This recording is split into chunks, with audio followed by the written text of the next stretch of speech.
नमस्कार।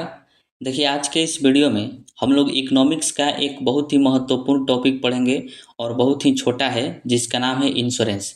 इससे जो है एग्ज़ाम में लिमिटेड प्रश्न पूछा जाता है, 2-4 ही प्रश्न पूछे जाते हैं, लेकिन हम लोग इसको पूरे थ्योरी के साथ पढ़ेंगे ताकि आपको अच्छे से समझ में आ जाए और मैं आपको पूरे साधारण भाषा में समझाने का प्रयास करूँगा, आपको 100% समझ में आएगा। और वीडियो के लास्ट में हम लोग प्रीवियस ईयर क्वेश्चन को भी देखेंगे कि कैसे प्रश्न पूछे गए हैं। तो चलिए अब वीडियो को शुरू करते हैं।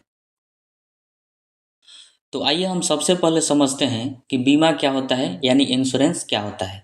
तो देखिए, जब भी कोई व्यक्ति बीमा खुलवाता है तो उस व्यक्ति के साथ भविष्य में जो भी कोई घटना घटित होती है, जो भी उसको जोखिम उठाना होता है, तो उसकी भरपाई जो है बीमा कंपनियां करती है, उसी को बीमा कहा जाता है।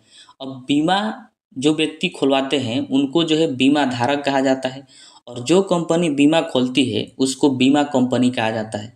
तो इन दोनों के बीच जो है समझौता होता है, यानी बीमा धारक और बीमा कंपनी इन दोनों के बीच समझौता होता है कि व्यक्ति के साथ अगर भविष्य में कोई भी घटना घटित होता है, कोई भी जोखिम होता है, कोई भी अगर किसी प्रकार का नुकसान होता है, तो बीमा कंपनी जो है उसकी भरपाई करेगी, यानी वित्तीय सहायता उसको उपलब्ध कराएगी। उसी को बीमा कहा जाता है। अब जो बीमा कंपनी है ऐसे ही किसी को जो है वित्तीय सहायता उपलब्ध नहीं कराएगी, जो भी व्यक्ति हैं उसी व्यक्ति क्या कराएगी जो व्यक्ति उस कंपनी में बीमा खुलवाए हुए हैं। तो बीमा खुलवाने के लिए क्या किया जाता है, बीमा कंपनियों को व्यक्तियों द्वारा जो है प्रत्येक महीना किस्त के रूप में पैसा जमा करना होता है। तो उसके बाद जो भी घटना उसके साथ घटित होगा तो बीमा कंपनी जो है उसको क्या करेगी, वित्तीय सहायता उपलब्ध कराएगी। अब वो किस्त के रूप में भी पैसा जमा किया जा सकता है या फिर एक बार में ही उसको जमा कर दिया जाता है। जैसे हम लोग अपने बाइक का या फिर कार का इंश्योरेंस कराते हैं, तो जब हम लोग एजेंसी से बाइक या फिर कार लेते हैं तो उसी वक्त जो है उसका बीमा करवा देते हैं। तो हम लोग वहाँ पर एक के बार में वो पैसा जमा कर देते हैं बीमा का। और जब भी अब बीमा होता है 5 साल का होगा चाहे 4 साल का होगा, ऐसे लगभग देखा गया अभी कि वर्तमान में 5 साल का ही बीमा हो रहा है। तो 5 साल का जब हम बीमा करा लेते हैं और 5 साल के अंदर अगर बाइक का किसी वश दुर्घटना हो जाता है और बाइक जितना भी क्षतिग्रस्त होती है तो उसकी भरपाई जो है बीमा कंपनियां करती है। तो उसी को बीमा कहा जाता है। ठीक है। तो जब बीमा धारक द्वारा एक निश्चित राशि का भुगतान किया जाता है तब बीमा धारक और बीमा कंपनी के बीच एक समझौता होता है, जिससे बीमा कंपनी द्वारा बीमा धारक को घटना या जोखिम के घटित होने पर वित्तीय सुरक्षा प्रदान करने का वादा किया जाता है। उसे ही बीमा कहते हैं। यानी जब भी भविष्य में कोई घटना घटित होती है तो जो बीमा कंपनी है वह व्यक्ति को वित्तीय सहायता प्रदान करती है, यानी पैसा देती है। तो उसी को बीमा कहा जाता है। ठीक है। अब देखिए, भारत में जो है बहुत सारे बीमा कंपनियां हैं। तो उन सभी बीमा कंपनियों पर नियंत्रण रखना ज़रूरी है ताकि वह सही से वर्क कर सके, सही से लोगों को जोड़ सके और बीमा धारक जो है यानी जो व्यक्ति हैं उनका हित में कार्य कर सके। इसकी देख रेख करने के लिए भारत सरकार द्वारा एक निकाय की स्थापना किया गया, एक संस्था की स्थापना किया गया, जिसका नाम रखा गया इरडा। क्या रखा गया? इरडा। इसका पूरा नाम होता है बीमा नियामक विकास प्राधिकरण। इंग्लिश में इसको कहते हैं insurance regulatory and development authority of India. Short में इसको इरडा के नाम से जाना जाता है। भारत सरकार द्वारा 19 अप्रैल 2000 ईस्वी को इसकी स्थापना किया गया। तो इसको ध्यान में रखिएगा। बीमा पॉलिसी धारकों के हितों की रक्षा करने के लिए और बीमा उद्योग को विनियमित करने के लिए, बढ़ावा देने के लिए और नियमित वृद्धि सुनिश्चित करने के लिए, यानी बीमा कंपनी जो है उनकी वृद्धि किया जा सके, इसके लिए भारत सरकार ने 19 अप्रैल 2000 ईस्वी को इरडा की स्थापना किया, यानी बीमा नियामक विकास प्राधिकरण की स्थापना किया। ठीक है। यह एक स्वायत्त निकाय है, यानी स्वतः कार्य करता है।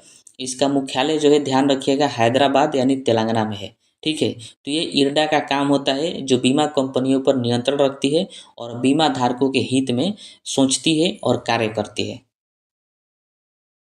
तो अब आइए हम बीमा के प्रकार को समझते हैं। देखिए, बीमा जो है मुख्य रूप से दो प्रकार का होता है। एक होता है जीवन बीमा और दूसरा होता है साधारण बीमा। जीवन बीमा को लाइफ इंश्योरेंस कहा जाता है। इसमें क्या है कि व्यक्ति अपने जीवन का बीमा कराता है तो उसी को लाइफ इंश्योरेंस कहा जाता है। कि अगर उस व्यक्ति की मृत्यु किसी दुर्घटना में हो जाती है तो उसके घर वालों को बीमा कंपनी जो है वित्तीय सहायता प्रदान करती है, यानी उसको कुछ पैसा दे देती है घर वालों को, तो उसी को लाइफ इंश्योरेंस कहा जाता है।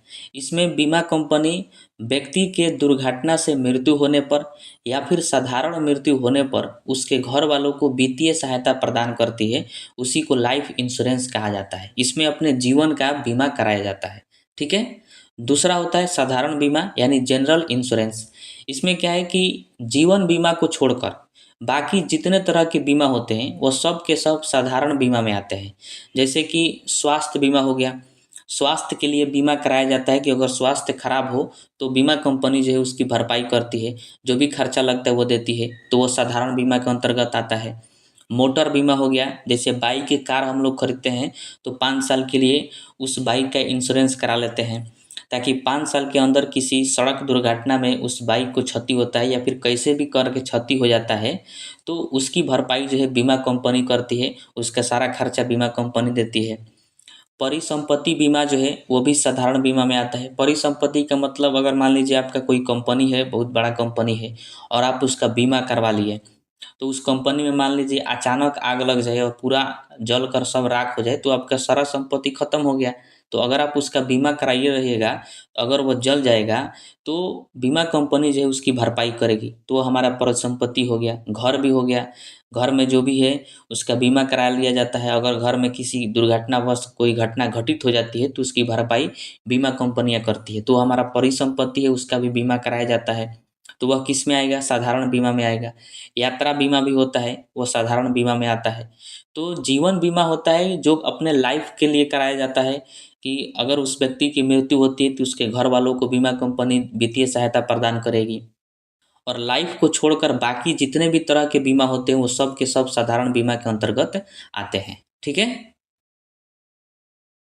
अब आइए हम कुछ महत्वपूर्ण पॉइंट्स को देख लेते हैं जो कि एग्जाम में पूछे जाने की संभावना है। पहला है कि भारत की पहली बीमा कंपनी कौन है, तो इसको ध्यान में रखिएगा। ओरिएंटल लाइफ इंश्योरेंस कंपनी, ये भारत की पहली बीमा कंपनी है।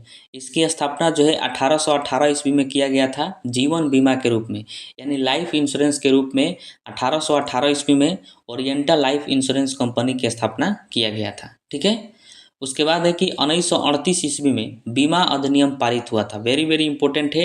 यदि आपसे पूछे कि बीमा अधिनियम कब पारित किया गया तो 1938 ईस्वी में। भारत विश्व का 10वां सबसे बड़ा जीवन बीमा बाजार है, मतलब पूरे विश्व में 10वें नंबर पर आता है जीवन बीमा बाजार में भारत। वर्तमान में भारत एशिया की चौथी सबसे बड़ी बीमा कंपनी है। हम लोग एशिया महादेश में रहते हैं, तो एशिया में चौथी सबसे बड़ी बीमा कंपनी कौन है? तो वह है भारत। भारत में बीमा विषय को संघीय सूची में रखा गया है। वेरी वेरी इंपॉर्टेंट है। आपसे पूछे कि बीमा को किस सूची में रखा जाता है, तो संघीय सूची में रखा जाता है। हमारे संविधान में 3 सूची है। एक है राज्य सूची जिस पर राज्य सरकार का कंट्रोल होता है, एक होता है संघीय सूची जिस पर केंद्र सरकार का कंट्रोल होता है, और एक होता है समवर्ती सूची जिस पर दोनों का कंट्रोल होता है। तो बीमा जो है वो संघीय सूची का विषय है, यानी इस पर केंद्र सरकार का कंट्रोल होता है। ठीक है। इन पॉइंट को ध्यान में रखिएगा। अब आइए हम एलआईसी के बारे में समझते हैं। देखिए, एलआईसी का पूरा नाम होता है life insurance corporation of India. Hindi में इसको कहते हैं भारतीय जीवन बीमा निगम। ठीक है।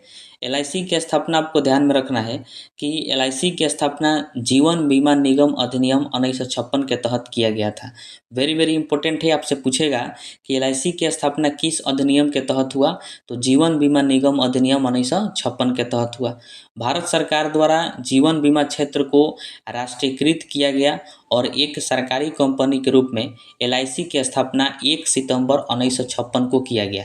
देखिए, यह 1956 से पहले जो है भारत में बहुत ज़्यादा जीवन बीमा वाले बहुत सारी बीमा कंपनियां थी जो कि लाइफ इंश्योरेंस करती थी, लाइफ का बीमा करती थी। तो उनको जो है भारत सरकार द्वारा राष्ट्रीयकृत कर दिया गया, यानी सबको मिलाकर और भारत सरकार जो है अपने अंडर में ले ली और एक कंपनी की स्थापना की जिसका नाम रखा गया एलआईसी। और इसका स्थापना कब हुआ? तो 1 सितंबर 1956 को हुआ। तो एलआईसी जो है ये सरकारी बीमा कंपनी है, तो इसको ध्यान रखिएगा। और इसकी स्थापना किस अधिनियम के तहत हुआ? तो जीवन बीमा निगम अधिनियम 1956 के तहत किया गया। ठीक है। यह जो है एक सरकारी कंपनी है और यह क्या करती है कि लोगों के बचत को जमा करती है। जैसे कोई व्यक्ति कमाता है महीना में, तो बहुत सारे चीज़ों में खर्चा करता है और उसके बाद भी उसके पास जो है कुछ पैसा बच जाता है, जो अनावश्यक खर्चा कर देता है। तो जो बचत है उसी को एलआईसी जो है जमा करती है अपने पास, और 2 साल 4 साल उसको रख कर और ब्याज के रूप में 10 साल 12 साल के बाद जो है उसको दे देती है। तो उससे व्यक्ति के पास जो है एक मतलब ज़्यादा पैसा, मोटहन पैसा उसके पास आ जाता है, जिससे वो कोई भी कार्य कर सकता है। तो वही एलआईसी का कार्य होता है और ये वर्तमान में जो है पूरे भारत में है। पूरे भारत में इसकी शाखा जो है कार्य कर रही है एलआईसी की। तो इसमें ये क्या करती है कि लोगों के पैसा को ले लेती है और उसको निवेश करती है, या फिर पूरे देश के विकास करने में अपना योगदान देती है लोगों के पैसा को इकट्ठा करके। यही होता है एलआईसी का काम। ठीक है, तो आपको ध्यान में रखना है। अब देखिए, एलआईसी की तरह ही एक होता है जीआईसी, यानी general insurance corporation of India. Hindi में इसको भारतीय साधारण बीमा निगम कहा जाता है। जीआईसी क्या है? तो भारत में बहुत सारी कंपनी है जो कि बीमा करने का काम करती है। कोई परिसंपत्ति का बीमा करती है, कोई हेल्थ का बीमा करती है, कोई मोटर का बीमा करती है, जैसे एलआईसी है और लोगों की बीमा करने का काम करती है। तो बहुत सारी बीमा कंपनी है भारत में। तो हो सकता है कि जो बीमा कंपनी है उनको भी भविष्य में किसी तरह का घाटा हो जाए, उनके साथ भी भविष्य में कोई घटना घटित हो जाए, तो उन कंपनियों की बीमा करने का काम जो है जीआईसी का होता है। यानी जीआईसी जो है वो पुनर्बीमा प्रदान करती है। पुनर्बीमा का मतलब हुआ कि जो कंपनी बीमा करती है, यानी बीमा करने वाली कंपनियों का बीमा जो है जीआईसी करता है। ये काम होता है जीआईसी का, तो इसको ध्यान में रखिएगा। जीआईसी की स्थापना कंपनी अधिनियम 1956 के तहत किया गया था। वेरी वेरी इंपॉर्टेंट है। जीआईसी की स्थापना किस अधिनियम के तहत हुआ? तो कंपनी अधिनियम 1956 के तहत। भारत सरकार द्वारा साधारण बीमा के क्षेत्र के देखरेख एवं नियंत्रण के उद्देश्य से सभी साधारण बीमा कंपनियों का राष्ट्रीयकरण करके एक सरकारी कंपनी जीआईसी की स्थापना 22 नवंबर 1972 को किया गया। यानी जीआईसी की स्थापना कब किया गया? तो 22 नवंबर 1972 को किया गया। देश में जितने भी साधारण बीमा कंपनियां थी उनका राष्ट्रीयकरण करके और एक कंपनी बनाया गया भारत सरकार द्वारा, जिसका नाम रखा गया general insurance corporation of India, यानी जीआईसी। और ये इसका काम होता है कि जो कंपनियां बीमा करती है उनका बीमा ये करते हैं जीआईसी करती है। ठीक है, यानी पुनर्बीमा प्रदान करती है। तो इन बातों को आप ध्यान में रखिएगा, इससे प्रश्न जो है पूछा जाता है। अब हम लोग थ्योरी को पढ़ लिए। अब आइए हम प्रीवियस ईयर इम्पोर्टेंट क्वेश्चन को देखते हैं जो कि विभिन्न तरह के एग्जामों में पूछा गया है। ये बहुत ज़्यादा इम्पोर्टेंट है और किसी भी एग्जाम में इससे जो है लिमिटेड प्रश्न ही पूछा जाता है। जितना भी प्रश्न है, इस प्रश्न को अगर आप ध्यान में रख लेते हैं तो इससे आने वाला प्रश्न आपसे नहीं छूटेगा बीमा चैप्टर से, क्योंकि इसमें जो है कोई भी टॉप प्रश्न नहीं पूछा जाता है, एकदम नॉर्मल प्रश्न पूछा जाता है। देखिए, पहला प्रश्न है कि भारत में इरडा नियमित करता है। मैंने आपको इरडा के बारे में बताया था। ये किसको नियंत्रित करता है? तो बीमा कंपनियों को नियंत्रित करने का काम करता है, इसलिए भारत सरकार ने इरडा की स्थापना किया था। तो इसका राइट आंसर जो है ऑप्शन नंबर बी हो जाएगा। बीमा व्यवसाय को नियंत्रित करने का काम इरडा का होता है। अगला प्रश्न है कि भारत सरकार ने बीमा व्यवसाय के नियमन के लिए गठन किया है। सेम प्रश्न है कि बीमा व्यवसाय यानी बीमा कंपनियों को नियंत्रित करने के लिए किसका गठन किया गया? तो इंश्योरेंस नियमन एवं विकास प्राधिकरण को, यानी इरडा की स्थापना किया गया। तो इसका राइट आंसर जो है ऑप्शन नंबर सी हो जाएगा, इंश्योरेंस नियमन एवं विकास प्राधिकरण। उसके बाद प्रश्न है कि भारतीय जीवन बीमा निगम की स्थापना कब हुई थी? मतलब एलआईसी की स्थापना कब किया गया था? तो इसका राइट आंसर 1956 हो जाएगा। ऑप्शन नंबर ए हो जाएगा। 1956 में एलआईसी की स्थापना किया गया था। अगला प्रश्न है कि भारत सरकार द्वारा बीमा नियामक एवं विकास प्राधिकरण की स्थापना की गई थी। मतलब इरडा की स्थापना कब किया गया था? तो मैंने आपको बताया था कि 19 अप्रैल 2000 में इरडा की स्थापना किया गया था भारत सरकार द्वारा। तो इसका right answer option number A हो जाएगा, अप्रैल 2000 में। लास्ट प्रश्न है कि भारत की पहली बीमा कंपनी की स्थापना कब हुई थी? भारत की पहली बीमा कंपनी कौन है? तो वह है ओरिएंटल इंश्योरेंस लाइफ कंपनी, जिसकी स्थापना जो है 1818 ईस्वी में किया गया था। तो इसका right answer option number B हो जाएगा। ठीक है।